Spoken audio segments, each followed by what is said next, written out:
Friends, family, brothers, sisters, all my people, much love to all of you. Thank you guys very much for being a part of this reading, for really being a part of Yah's people. The people of our Creator are good people, and they're people that you would want to hang out with. Why? Well, simply, we have a set of instructions that we live and die by. And the set of instructions are found in the first 5 books of Scriptures. For those that hear this often, you guys know what I'm about to say, but inside of Genesis, Exodus, Leviticus, Numbers, and Deuteronomy, it's really a misnaming of something when you call it the law. It's really just simple good instructions. Because when you read these first 5 books and you read them with an understanding, with disregarding that all the law has been nailed to the cross, and reading it as a instruction manual for our human body that we have, and a guide to the future outside of the last breath that we're going to take. So when we start listening to them and we start applying them to our lives, we are what you call a Hebrew person. It's the same thing that Father Abraham in these first 5 books was called. He wasn't called a Jew. He wasn't Abraham the Jew. He was simply a crossed over one. And so he's a Hebrew. And so for those looking for an identity, because all of us have been lost in this world of identities where you have 40 different thousand flavors of Christianity alone that you can choose from, and everybody is sitting there making up their own rules, their own regulations, going to a church on a Sunday for some strange reason that it's not in the Scriptures anywhere. There's no such place anywhere in Scriptures that says the new Sabbath day is a Sunday. So we have rotations of 7s and 50s, and the 7th day is the day of rest. It is the one day that our Creator has said, I will bless you, and I will bless that day. And so, guys, it is these good instructions that when we neglect them, it is at our own demise. It is at our own expense. It is at our own family's expense. What we're doing by growing up without the Torah, and what I'm sure all of you guys, unless your family was in Torah, we were just raging Gentiles. We had no idea there was something outside of what religion has said.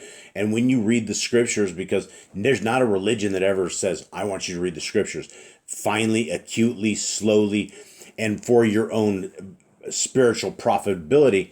Nobody ever says that. Right? They give you a piece here, a piece there. They have your new Elohim, Paul, and whatever Paul says out of context for a letter that's not written to you must be doctrine, right? But that counteracts the stuff the rest of the Scripture says.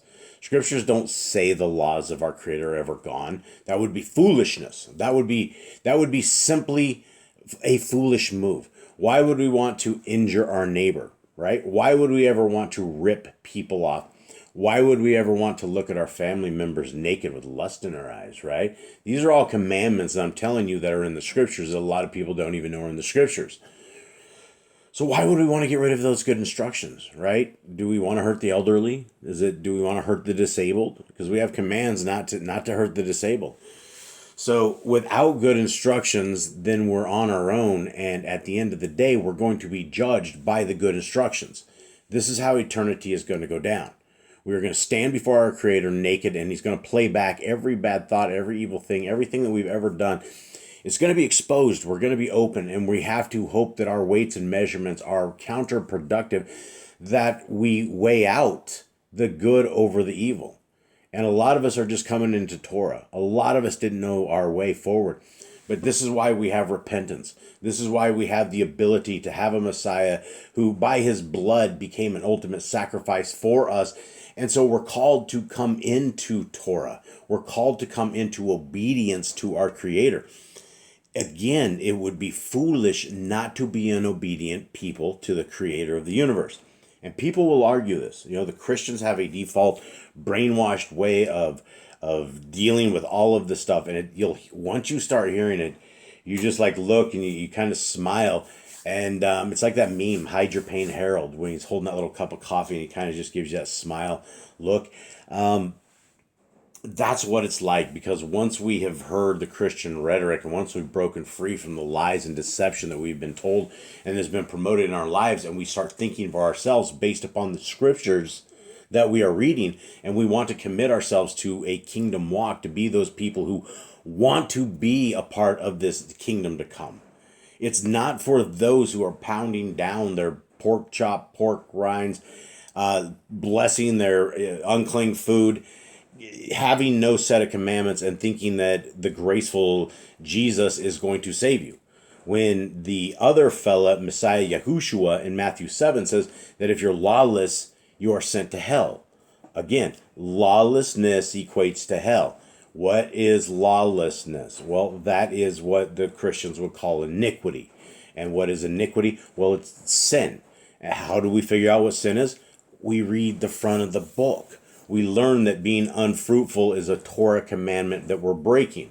Things of this nature, right? We learn, right, in the second thing about multiplying, right now we're off killing all of our kids, right? We're breaking commandments. Doctors are breaking commandments. Nurses are breaking commandments. Everybody that is affiliated with these child-killing services that are worldwide, you're breaking commandments. And so if we want to break the generational curses that we have, if we want to continue on with our families and make them strong, then we seek the Torah. We understand that this is really some amazing stuff that we have been given. It's a plus. It's a bonus.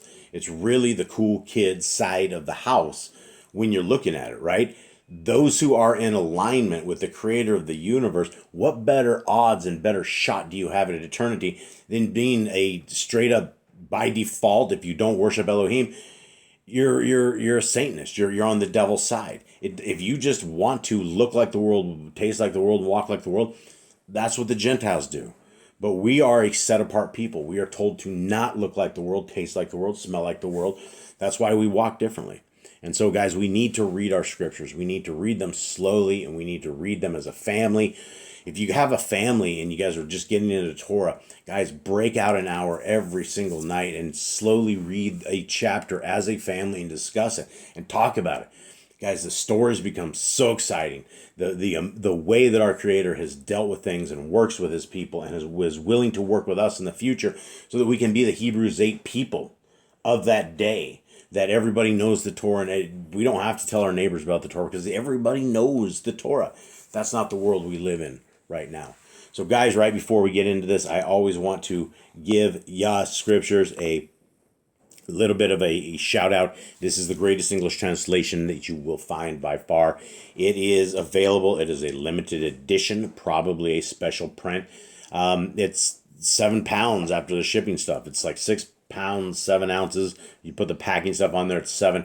It is large print. Guys, this is huge. So you guys can read a reading marathon. It is something for the masses. It is something that needed to be out there because this isn't a 66 book version. This is a 103 book. This has all of the big pieces of the Apocrypha that have been removed throughout the years, including some extras things. And you know what? Every single one of them are the same concept and the same theme. You don't get things in the Apocrypha and somebody decides that, you know what, I'm going to start breaking the laws of our Creator and it's okay. It's never okay. Bad things always happen to those who break the laws of our Creator. So as you read through the first, what they gave you as the 66th book, now you have a 103 book. And this 103 book version has it's a tremendous read. It is some of the greatest reading that you will ever find. But you don't have to buy this. This is absolutely free of charge. You can go to yahscriptures.com. There is PDF versions there. There's eSword modules. There are Google Apps, which is just about what we're going to go into, and they're all free of charge. So you guys can download them, send them off. They're all free. So if you would like to help us, we are able to help the brothers and sisters in chains. And that is an amazing encounter. It is an amazing time every single time that I get to hang with my brothers and talk with them and spend time in messages and and talking to them physically on the phone, it is a good thing. So this is the book of Khalidi, the book of the Nazarene, and we're on chapter 14. And speaking of the brothers and sisters in chains, before I get too far into this, one of my good brothers in chains who is now officially free, Noe Gonzalez, we have his very first podcast, and we are about maybe a week or so before we're going to release it. But he was doing 12, he just got done doing a 12-year bid, coming off of, I think, a 24-year sentence. He's on parole right now. He's working. He's in the clink, in the prison systems. At some point, he discovered Yahuwah. He discovered the way forward, and this guy led groups of guys, and all of these guys got Yah Scriptures. It is a very popular book inside of the Texas prison system and throughout the rest of the prison systems that are around there, and it's just getting bigger and bigger.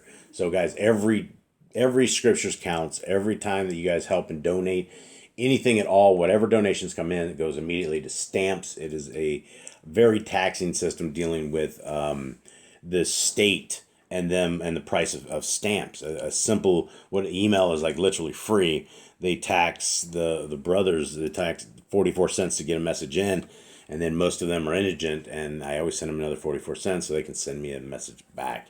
So it's 88-cent round trip ticket. Okay, this is the time and life of our Messiah as he's walking in and around his people. He is a celebrity. We've talked about this to a nauseum, I think. I think at one point we're going to make it through this book. But if I have the gift to gab, which I obviously do, we're not going to make it very fast. But let's click it in and see what we can figure out today. These are people in a crowd that are asking our Messiah this. And another who was there said, Adonai, just what is meant by my neighbor? Excellent question, right? Who I get this a lot. People are like, who's my neighbor?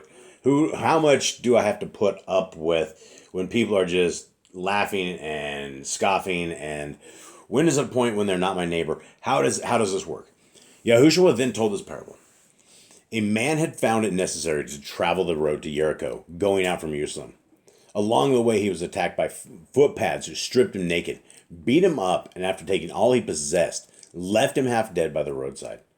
A short time later, a Kohen, a priest, came along the same road and seeing the injured man lying there, passed by on the other side, for he feared defilement.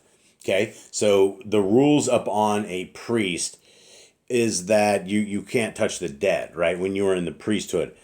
But in the event that some dude was busted up laying on the side of the road, you're going to have to make an exception for this, right? There's nobody else to take care of this guy. If you won't take care of this dude that's all busted up, who would do it? And so there's always these kind of rules that you can use. Like, say, for instance, on a Shabbat, when bad things happen to people and you have to make an emergency break and do something on Shabbat, which we all feel really, really bad about while we're doing it, and we don't get the rest we need. But it's better to do good than it is to do evil. So this guy completely botched this. The priest came along, he completely botched it, in my opinion. Continuing on, another self-righteous man came along but hastened by, thinking, I would help if I could, but he is nearly dead, and I'm no physician. Better for me to push on and tell someone. Okay, so there we got the dude who looks at this guy, and guys, we're looking at a dude who's, when you look at somebody who's beat up, and they're beat to a pulp where they can barely even move, they're not in good shape, right? They're probably lacerations across his face, blood, dried blood, probably fresh blood. He's probably moaning. He probably can't move very well. Could have broken bones. There's all sorts of horrible things. And this is where we are today in this world, is we have a loss of love. And we have a world of people that just walk by those who absolutely need them the most and will never, ever extend their hand. And so we're trying to look at who qualifies as our neighbor. Continuing on, a merchant came by alone, but seeing the man lying there thought, perhaps the robbers are still around, and I should not dismount. Besides, I wear fine clothes, which would be spoiled. Okay, so now you have nearly everybody from this walk of life, and everybody has a reason not to help somebody. So continuing on, now a lonely Shomerite This is not somebody of the Yahudim, right? This is not somebody of the tribes that are of the there. These are rebuked people according to the Jews. They are a dirty people. Now a lonely Shomerite traveling the same road came upon the man lying there, and his heart was moved with pity. So he tore strips off his tunic and bound the injured man's wounds. Then lifting the man up, he set him on his own donkey, bringing him to an inn and attending to his needs. When departing the next morning, he said to the innkeeper, "Here is some silver. Look after this man, and if the payment is insufficient, I will settle the bill on my way back." Which of these four, in your opinion, acted as a neighbor, should act towards the helpless man? So, big question, right? If not us, then who? Right? If we're making these same excuses as we don't love the broken, as we have the opportunity to make some changes in this world, regardless if it's an inconvenience, and we don't do it, is any of this us right here? 43. The man who had questioned Yahushua said, "Why, surely the man who took compassion on the stricken man." Yahushua said, "Now you know your neighbor. Go and act likewise towards men." Big stuff. So who qualifies as our neighbor? Well, everybody, right? That's the thing, is there's going to come a time when you are being mocked by people who are happy, willing Gentiles, right? They will say that based upon their the cult programming of the religion, that being a Gentile is a good thing. And you don't find that in scriptures anymore. You don't find Gentiles being saved. You hook your star to one of the 12 tribes of Israel, and you do that by simply qualifying by keeping the laws, statutes, and commandments of our Creator found in the first 5 books. And you have accepted that our Messiah is literally the Son of the Most High, who came and died and was resurrected in 3 days, according to all of the scriptures. And that it is by his blood sacrifice and walking the Torah perfectly, which he says we should do, that he will be our leader in the kingdom to come. This is our qualified, blood-bought, fully atoned, fully knowing the Torah leader of the real New World Order. And then I'm not talking this fake crap that Trump and Ellen and all his other friends have. It's a mess, right? It's all a mess. We're marching so fast in the New World Order right now. It is unbelievable to see the speed at which we are witnessing the end possibly popping up before us. It is astounding. It is no better time right now than to absolutely read your scriptures daily. Read this Torah daily. Make sure you understand what we're going to be judged on. Make sure that we understand what the qualifications are for the kingdom to come. And it's not the people who don't know the Torah. It's the people that know the Torah, love the Torah, write it on their heart, mind, and soul. We bask in it. We bathe in it. We take it for walks with us. We make sure that everything that we do amongst our life and our time is with the understanding that the Torah governs everything. It is the word of our Creator that is literally made flesh around us when we bring the kingdom of Elohim amongst us by keeping this Torah. That's what our Messiah has been talking about, is the kingdom is within us. It is when we are accepting and willing and being called and chosen that we are walking in the way of Elohim, that we're walking in the way of HaKodesh, that we are a holy people, that we are a Kodesh people. And so, guys, this is how we know who our neighbors are. It's anybody that we could possibly make a change with. So continuing on. 45. Leaving that place, Yahushua and those with him went by boat to another shore on the Sea of Galilee, arriving on the morning of the Shabbat. As Yahushua was going into the place of worship, a woman bent double without the ability to straighten herself came and begged Yahushua to heal her. He put one hand under her chin and the other on her back and straightened her up. She went away filled with happiness. Okay, big things. A lot of stuff to talk about here. One is, a lot of people would probably have an issue. Some people would have an issue with Messiah arriving in the morning of a Shabbat. And the places these guys are sailing are very, very super small. And is more than likely wherever they docked, they could have very well slept on that ship. And at that point, I don't think anyone's breaking any kind of Torah or anything at all. And then we get to this piece where we know the Sadducees and the Pharisees and all those people that are all just basically Torah jacking things. When they have Messiah come around and he grabs this woman, she's bent double without the ability to straighten herself. And I've seen these people. We have people like that walking all over, really old men, and they're looking way down at the ground. They can't even look up, and it's horrible. Something has happened, obviously, and she begged Messiah to heal her. And these are the people that are thronging to our Messiah, because you have the intellects and you have the people of all sorts of different walks of life that are wanting to observe and to hang out with our Creator. And then you have the broken, those who are stiff, those who have blood flows, those who can't see, and leprosies and all sorts of things. And this is their moment.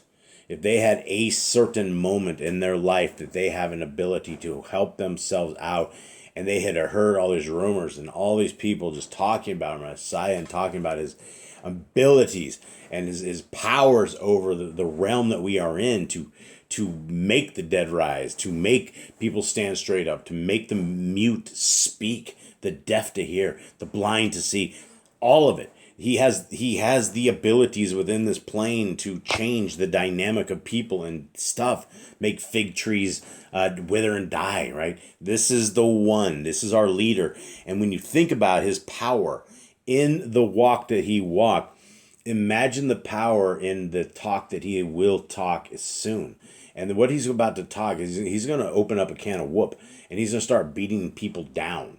Next round isn't going to be the rapture school bus of Jesus. It is going to be a warrior killing individual who's going to lead us into a war. There's going to be 1,000 years where the rest of this world just continues on as filth and depravity and madness and sickness and Satanism, and all this garbage is going to continue to exist. And there's going to be a little group of people, a remnant, people who love the laws of our Creator, who are willing to obey them, who are willing to align their lives and dial their families' lives into a greater purpose than simply just dying, existing, going into a box 6 feet deep, right? That's not what this game's about. This is a literal video game that we have the ability to walk away with something other than losing our 3 quarters, right? We're our 1 quarter for 3 lives. We're going to be able to walk away with our soul intact, hopefully, if we align ourselves up. So continuing on, 46. The Levite who conducted the worship noticed this, and seeing the woman inside, said to her, 6 days are set apart for work, but the Shabbat is sacred, and you should not have sought healing on that day. Okay, number 1 is there is no Torah command that says anything like about that. This is all what these people are talking about. Is these people are talking about Judaism. They're talking about the oral Torah. They're talking about all this other stuff. And this is why the Jews have like hundreds of laws. I mean, they claim they have 600 and some laws, but when you look at their oral Torah, including the Kabbalah and the Zohar and all of this stuff, there's a ton of stuff. Inside of these books is one's called the Sanhedrin, and it allows you to have sex with 3-year-old girls, and it talks in these books about how you can hate people, and if you label them a goyim, who are not those who are walking with in their Judaism religion, you can rob, steal, do whatever you want. You can pillage them. So it's one of these things that if you hold that up to what scriptures say, and we know that the second of the greatest commandment is to love our neighbor as ourselves, then we would probably find something like that very suspect. Something that, these guys are, completely helpless. Not everyone has to stay their little goy selves, right? When people come into Torah, they're not Jews. When you say Jews, you're representing one of the 12 tribes of Yisrael. It's the 4th son of Jacob. You're talking about one single tribe. There's 12 tribes. So whatever tribe it is that we would fall in genealogy-wise back in the days, if there would such a thing, which it doesn't matter. Because in Messiah, there is no Jew or Gentile. It's all Torah keepers. You call yourself a Hebrew. Call yourself a law keeper. Call yourself a lover of the righteousness of our Creator and the person who wants to follow that way. Whatever it is. Those are the people who are coming to the kingdom. These are the people who have a chance. And in this world, the stuff that I'm saying, 99.999% of the people scoff. People are like, oh, that's just, why would you ever want to do something like that? Because people get very content in religion. In Christianity, look at what you can do. I've said it before, I will say it again, because I think people need to realize that there is a danger in being a Christian, because Christians have no morals. And people will say, the Christians will go, oh, we have the Holy Spirit. You don't have the Holy Spirit. The Holy Spirit isn't talking to you. I doubt the Ruach HaKodesh is talking to you. When you're eating unclean foods and you're not seeking our Creator, when you're not reading scriptures, when you have this I don't know, get bent attitude towards the laws of our Creator, it's not the way forward. That's not loyalty. That's not how kingdom people are going to act. And so, guys, we have a command that's reiterated over 53 times, which is to defend and to guard the laws, statutes, and commandments of our Creator. It is that big of a deal that we're told over and over and over to guard them, to do them. Okay, continuing on.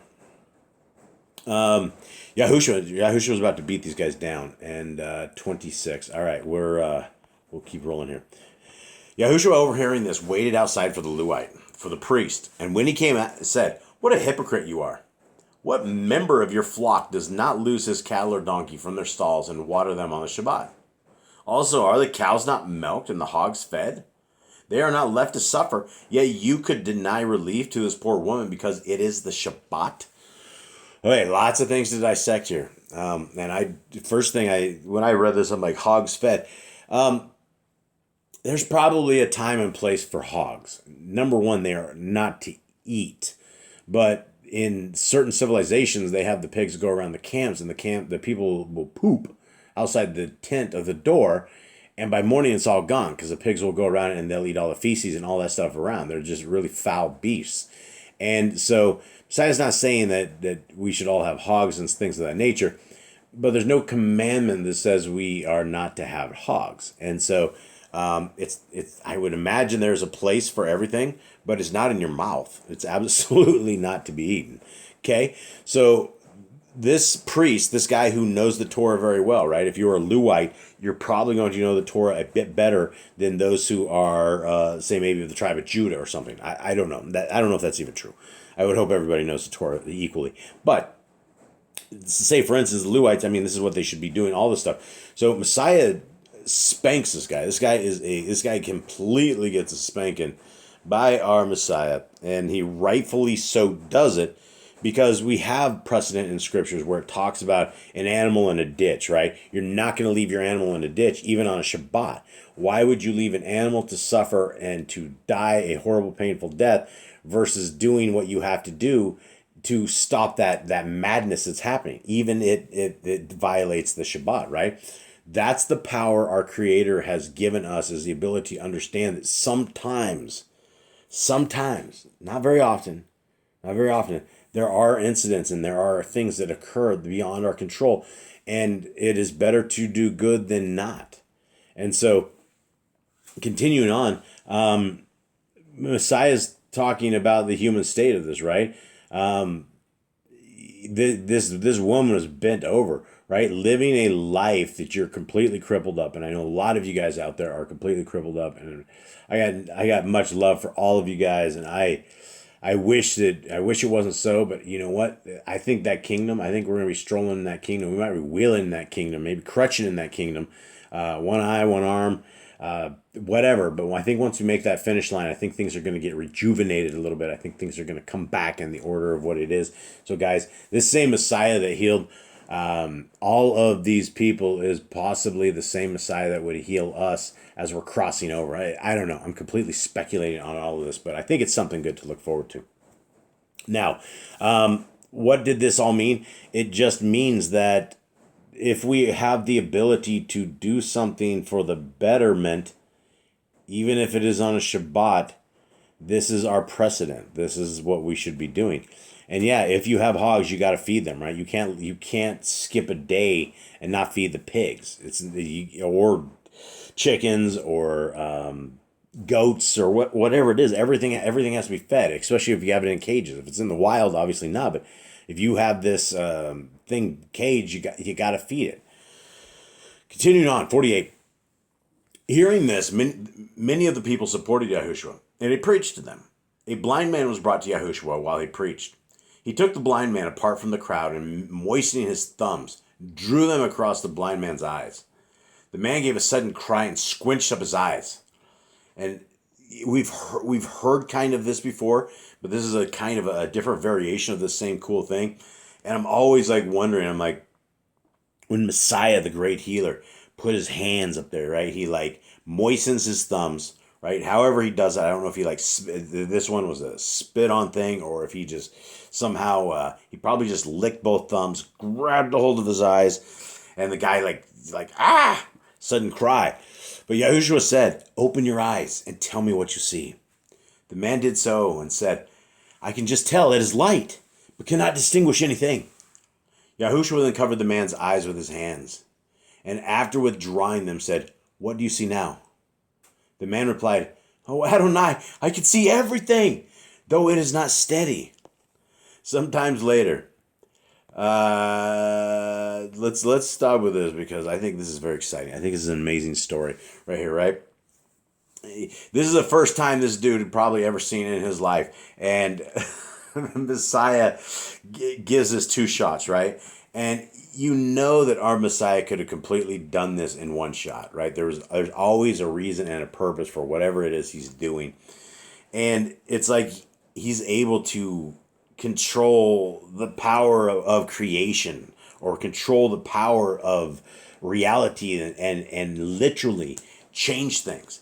And for whatever reason, he didn't do it on the very first one. But what I find funny, though, the guy is, I can see everything, though it is not steady. And I'm gonna say the guy said it's not steady is because he just is like has baby eyes, right? For all of us that have bad eyesight or ever gone blurry or ever see this stuff, right? There's sometimes, especially when I was raging with diabetes, where it was very, very, very bad. And speaking of that, I actually do believe I have come up with an answer for curing diabetes type 2.